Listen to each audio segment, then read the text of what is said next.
నక్కవాత పెట్టుకున్నట్లుంది YCP పరిస్థితి. ఢిల్లీలో యువత ఉద్యమిస్తుంటే కనీసం మద్దతు పలికే దమ్ము లేని వైసీపీ ఈరోజు ధర్మేంద్ర ప్రధాన్ గారు రాజీనామా చేసిన తర్వాత ఇక్కడ లోకేష్ గారు రాజీనామా చేయాలి అని ఉద్యమిస్తాము అని చెప్పి సిగ్గు లేకుండా ప్రకటన చేశారు.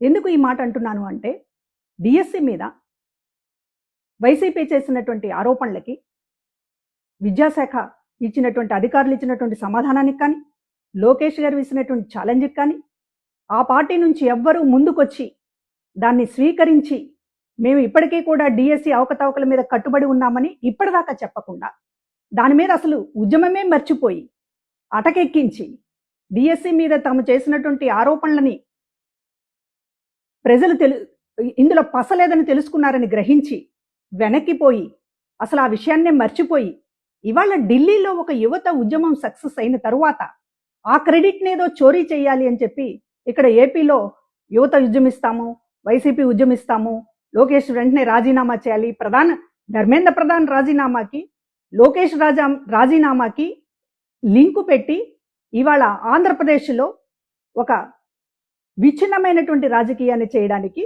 వైసీపీ పాల్పడడం అనేటటువంటిది దుర్మార్గమైనటువంటి విషయం. నిజంగా మీకు డిఎస్సి మీద 2 విషయాల్లో ఇక్కడ చిత్తశుద్ధి లేదు. డిఎస్సి మీద చిత్తశుద్ధి లేదు, ఎందుకంటే అది మీరు అవాస్తవమైనటువంటి ఆరోపణలు చేశారు కనుక తోకముడిచారు ఆ రోజున. అదేవిధంగా ఢిల్లీ యువత ఉద్యమం మీద, ఈ దేశంలో జరుగుతున్నటువంటి యువత ఉద్యమం మీద మీకు చిత్తశుద్ధి లేదు. కనీసం మీ ఎంపీలు ఎవరు వెళ్ళి పలకరించలేదు. మీ పార్టీగా ఎప్పుడూ కూడా ఇన్ని రోజుల్లో యువత ఉద్యమానికి మద్దతు పలకలేదు. కానీ అక్కడ ధర్మేంద్ర ప్రధాన్ గారి మంత్రి రాజీనామా చేసిన తర్వాత ఇవాళ దాన్ని అందిపుచ్చుకుని ఇక్కడ రాష్ట్రంలో రాజకీయం చేయాలి అని చెప్పి ప్రయత్నించడం అనేటటువంటిది అసలు మీ రాజకీయ దివాళా కోరుతనం అనేటటువంటిది ఎలా ఉందో ఈ ఒక్క సంఘటన చాలు.